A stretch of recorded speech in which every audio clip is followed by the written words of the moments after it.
Trudeau is red-faced, or should I say black-faced, over another scandal. Is he the champion of diversity or a high-profile hypocrite? Just who is Justin Trudeau anyway? Hi, I'm Roman DeSalvi. Welcome to the Great White North Report. For anyone who has been following the news in Canada over the past week, the big story is Justin Trudeau getting caught with black paint on his face. My response to that is, who gives a flying fuck? I'm sorry, but it doesn't really bother me that much. Although, of course, people are going to say, well, because you're a white guy.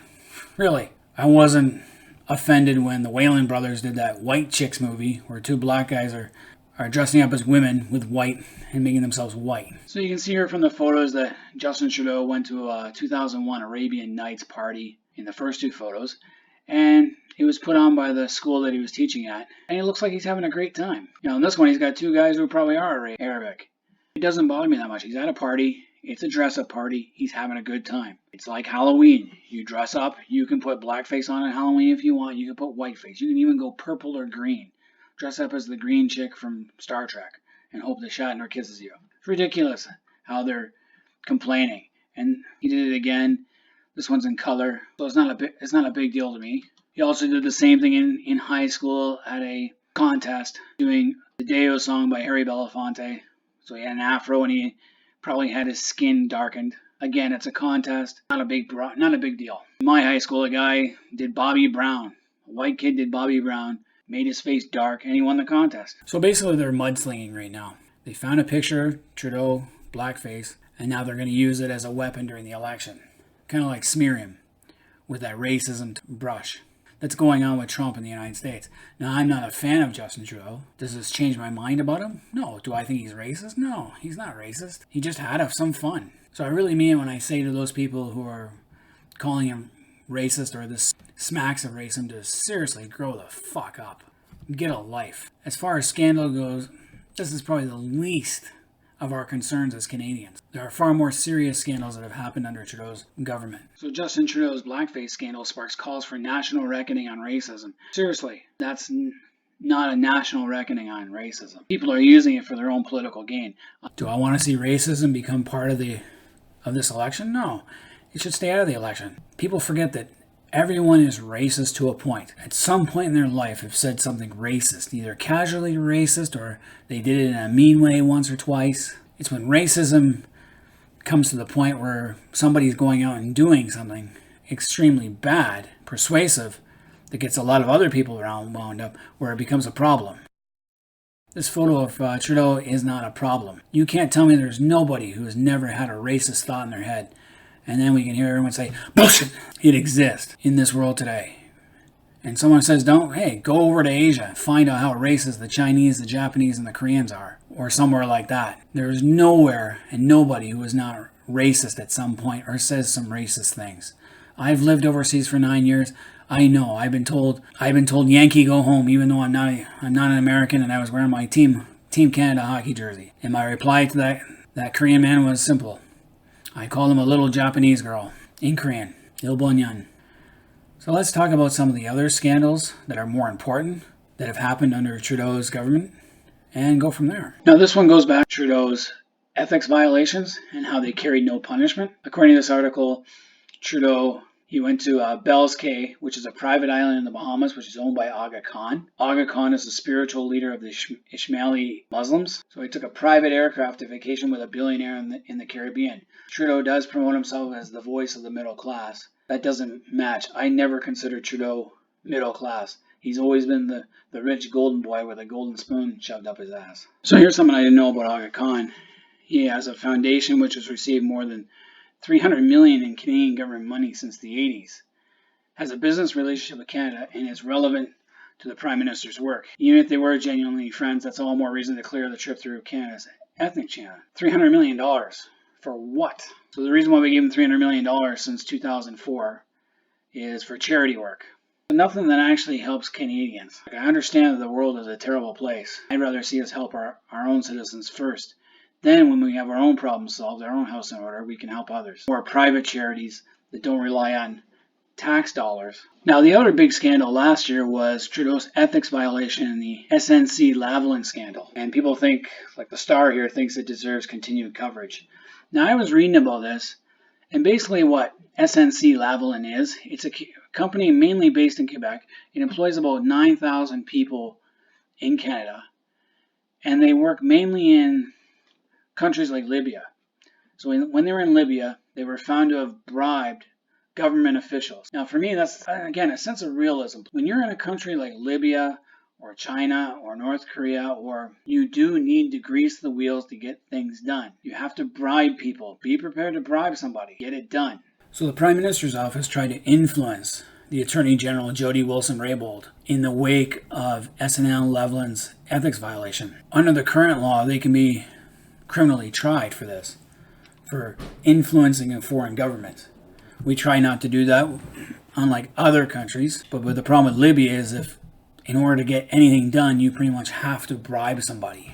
So anyway, the Prime Minister's office tried to influence her, not pressing criminal charges and to grant a deferred prosecution agreement to the Quebec-based engineering firm. With a criminal prosecution, that means they get fined, plus they cannot bid for a government contract for 10 years. So they're facing bribery and fraud charges related to alleged payments of close to $50 million to public officials in Libya between 2001 and 2011. And they're due back in court on Friday. So basically, Trudeau should not have put any arguments for or against a deferred prosecution agreement, which is a DPA, to the Attorney General. On criminal matters, there's no room for debate between the Attorney General and the Cabinet colleagues. The Attorney General is supposed to be bipartisan, but they put undue pressure on her. Now, Trudeau, said he was just trying to protect jobs and interests for Canadians. In this case, he's kind of right, because this is Quebec, 9,000 jobs lost. Drop in the bucket. It can be for certain areas. 9,000 jobs is a lot. Now, this one is really scary. It could be serious detrimental to our national security and the partnerships we have with our allies. Mr. Ortiz has the highest access to classified and allied information within the RCMP, and his expertise is in East Asian affairs, critical infrastructure, and the use of bots online. He also speaks Mandarin, which sets alarm bells already. It's alleged that he obtained, stored, and processed sensitive information with the intent to communicate that information with people he shouldn't be communicating with. Now, these charges stem all the way back to 2015 and going back to September of 2018. Now, luckily, our allies are pretty supportive of the RCMP. The RCMP do have a pretty good reputation abroad, and they are helping us look into this. Now, as of yet, they have no possible motives, though money is usually the biggest factor in these things. Now, the interesting thing is this case is linked to a Vancouver firm. There's a Vancouver firm that supplied secure cell phones to international criminals called Phantom Secure Communications, and Cameron Ortiz was in contact with these guys. Now, this multi-million-dollar Vancouver-based company run by Canadians that sold encrypted cell phones to drug traffickers and money launderers around the world. The key figures behind Phantom Secure Communications even used modified versions of Canada's BlackBerry devices to help their international criminal clientele evade police. 4 of the 5 key people behind it were Canadian. Vincent Ramos of Richmond, BC was the founder and CEO, and he was also the company's key administrator. Ramos, he already pled guilty in an American court to racketeering conspiracy and was sentenced in May to 9 years. 4 of his associates are Canadians Jonas Nasri, Michael Gamboa, Christopher Quiz, and Kim Rod, who was joint Australian Thai citizenship is being sought by American authorities. Okay. Now, police estimate the group made more than $80 million providing international criminals with secure communication systems between 2008 and 2018, specifically designed to prevent law enforcement actively monitoring the communications between members of transnational criminal organizations. Okay, so I was reading more into this company, into Phantom Secure Communications, and it turns out that their clients, to become a client, you have to know a client. So they do not just accept anybody. Because they want to keep things on the secure side. So what they did was, if a client has a buddy he wants in, then that client has to vouch for that buddy. And then after they do the checks on the guy, then they're in. And they provide that kind of support, cell phones and all that. Now, mainly these are like money launderers and drug dealers. It could also get in the hands of foreign governments. And Ortiz is probably selling them information. For example, it would be so easy to sell information on how the Royal Canadian Coast Guard works. How do they operate? When are they operating? What's their time frame?